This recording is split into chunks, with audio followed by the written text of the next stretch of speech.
On est rentré au Costa Rica du Panama par la côte Caraïbe et on a exploré toute cette zone-là jusqu'à Puerto Limón. Après, c'est le parc de Tortuguero, on a fait juste une petite incursion dans les canaux qui sont à peu près là. Ensuite de ça, on a dû traverser en fait pour aller vers Ossa, la grande cordillère qui s'appelle la cordillère de Talamanca, pour se retrouver ici. Le col, là, est environ à 3400 mètres.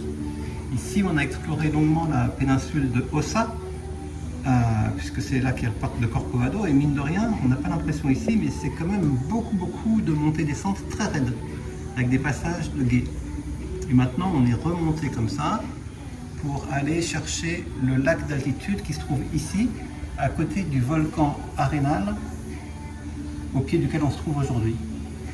Et on repartira vers le Nicaragua par la plaine qui se trouve à l'est de la dernière cordillère ici, la cordillère de Guanacaste.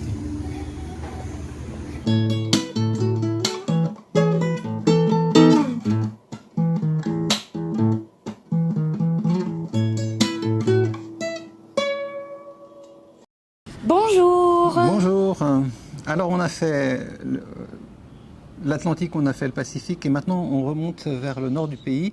Le Costa Rica, on remonte pour deux raisons. D'une part parce que on poursuit notre route générale vers l'Alaska. Et oui, c'est bien loin, mais c'est bien ça dont il s'agit. Mais on arrive donc vers le nord du pays. Et vers le nord du pays, il y a aussi un haut lieu du tourisme orienté nature. Donc les deux principales zones, c'est le Corcovado et cette zone où on se dirige, qui en général est qualifiée de Monteverde, la zone de Monteverde El Arenal.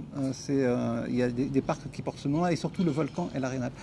Pour aller de la péninsule d'Ossa vers Monteverde, on doit allonger la côte pacifique. On fait là un arrêt le long d'une très jolie côte frangée de cocotiers qui nous a donné l'occasion de faire un ou deux plans assez joli. On ne fait pas assez de plans d'Oscar en voyage, mais parfois on traverse comme ça des belles étendues. Là, c'était le long de la côte. D'ailleurs, on est arrivé la veille au soir, on avait un très beau coucher de soleil aussi, à cet endroit-là en particulier. Mais on ne s'est pas attardé très longtemps, puisqu'on voulait monter.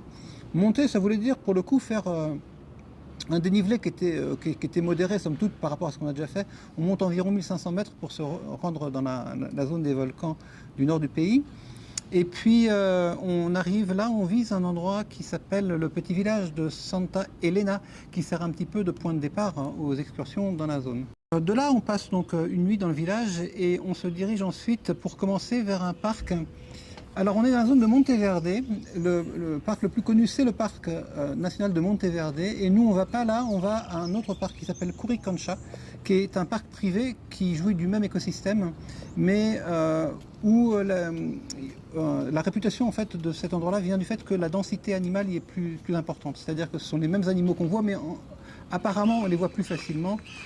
Dans le parc de Curicancha, on arrive là le matin et on arrive sans guide. On part à l'instant dans la réserve de Curicancha et on a des attentes, on ne sait pas tellement les placer parce que c'est une des réserves les plus réputées du pays, du Costa Rica. Le Costa Rica étant lui-même très réputé pour les oiseaux.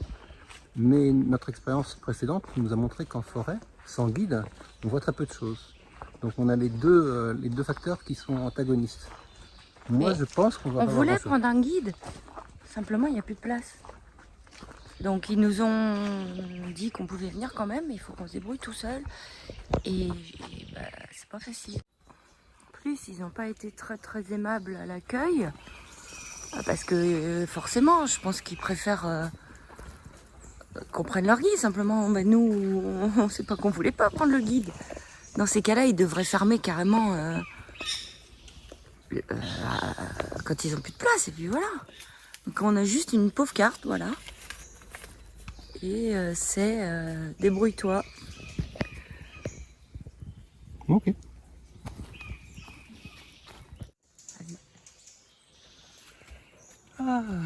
On a juste une info sur un nid de toucan qui serait très difficile à voir dans 200 ou 300 mètres, quelque part au milieu de la forêt.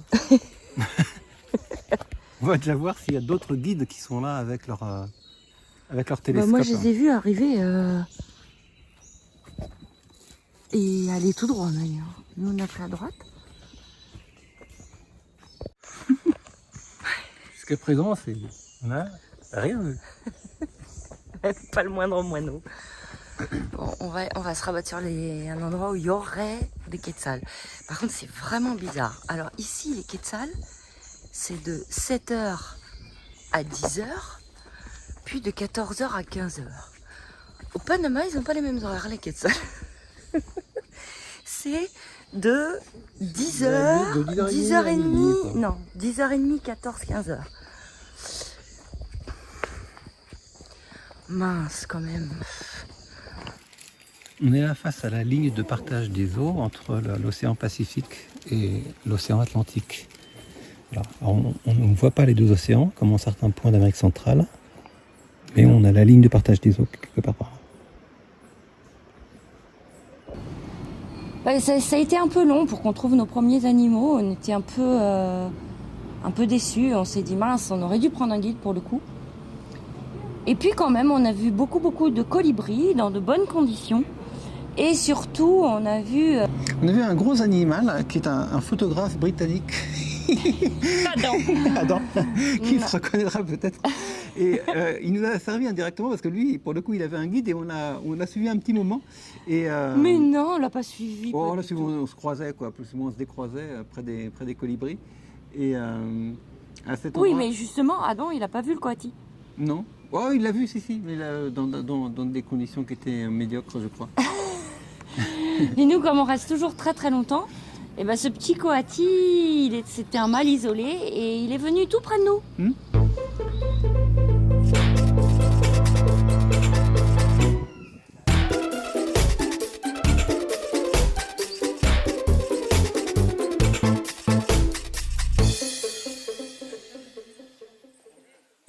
Mais à part les colibris, ah non, on a vu un toucanet aussi. En pleine action parce qu'il était en train de creuser son nid, donc ça c'était bien. Oui, et puis c'est tout. Ouais, dans l'ensemble, c'était moyen, on va dire, par rapport... C'était bien, mais c'était en dessous de ce qu'on attendait, parce que franchement, on avait lu des commentaires dithyrambiques sur Coricancha. Donc on était là un peu, pas vraiment déçus, mais toujours un petit peu en attente de quelque chose qui serait mieux. Et puisque on est tout près, on est à quelques kilomètres de là, on s'est dirigé vers le point d'entrée dans le parc de Monteverde. Et sans entrer dans le parc de Monteverde, il se trouve que là, il y a un café qui s'appelle le Café Colibri, qui, comme d'autres endroits, a des systèmes de nourrissage des colibris. Et donc, ça permet aussi de voir ces très beaux oiseaux de près. Donc, on a quand même fait de jolies photos de colibris à cet endroit-là aussi. Et on a trouvé un paresseux. Je dis qu'on a trouvé, en fait, c'est toi qui as trouvé un paresseux pour tout le monde. Alors là, elle a battu tous les guides présents sur place. Isabelle, il faut lui rendre grâce. Elle a trouvé un très beau paresseux en haut d'un arbre. Un paresseux à deux doigts, on n'en avait jamais vu. Les paresseux à deux doigts sont beaucoup plus laineux que les... Ils ont des poils plus longs et ils sont plutôt bruns alors que les autres sont gris. Et voilà. C'est amusant, en fait, elle a trouvé ce paresseux, et après qu'elle l'a eu trouvé, elle le montrait à tout le monde qui était autour de nous, personne ne le voyait pratiquement, enfin, ce qui prouve qu'elle a quand même de bons yeux. Puis on a fini par trouver le point à partir duquel on le voyait bien, et là, tout le monde s'est mis à faire des photographies. Ça, c'était l'épisode de Café Colibri. Oui, et puis il fallait qu'on trouve un endroit pour passer la nuit. Et on avait vu un point à Överlander qui se trouvait près d'une grenouillère. Enfin, on n'a pas le... Crapaudine. On n'a pas l'équivalent en français. Un endroit où on peut voir des grenouilles en captivité. Et donc on se gare et on lit les commentaires sur Google.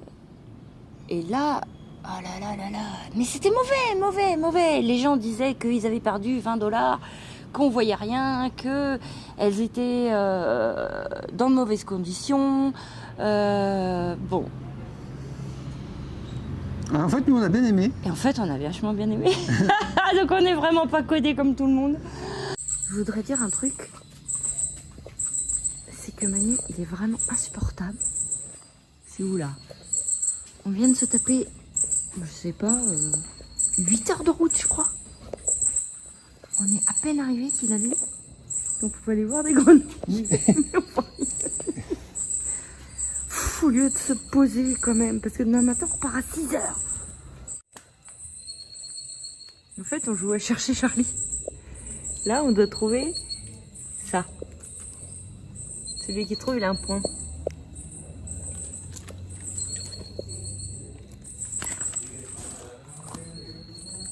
Vous allez 2 fois à cet endroit-là. Une fois, parce qu'en fait, il y a 2 types de grenouilles et crapauds. En fait, il y a ceux qui sont nocturnes et les diurnes.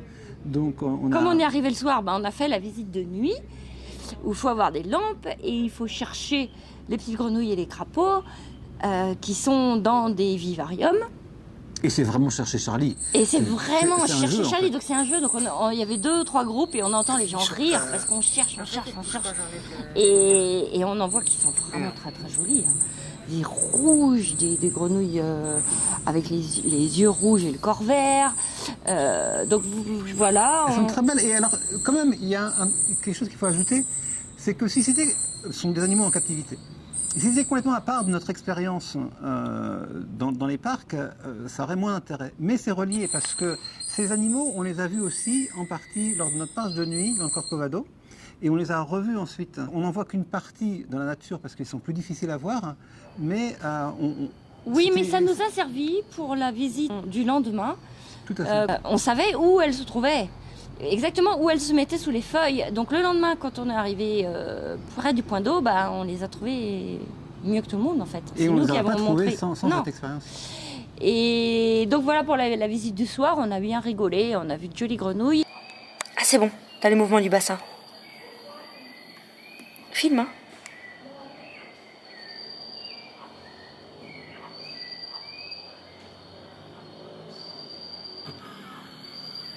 Oh là là, t'as les giclettes. Oh,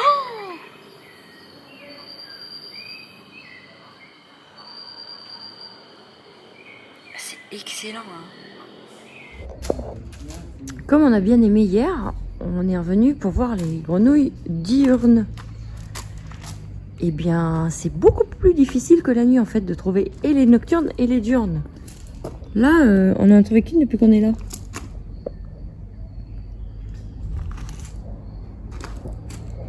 Après la visite d'hier, parce que ça nous a bien plu quand même, on a trouvé ça assez rigolo parce que c'est quand même l'occasion de voir des petites grenouilles qu'on verrait jamais. On a lu les commentaires sur Google et alors là, c'est pas tendre, hein. Tout le monde trouve ça nul. Enfin, la plupart des gens trouvent ça nul, disent que c'est pas du tout entretenu. Alors maintenant qu'on vient de jour, parce que la nuit ça camoufle pas mal les imperfections, on se rend compte effectivement que c'est pas très bien entretenu. Par exemple là, il y a des fuites d'eau, il pourrait quand même nettoyer ou repeindre. Là, c'est cassé, voilà. Je vais essayer de vous en montrer une.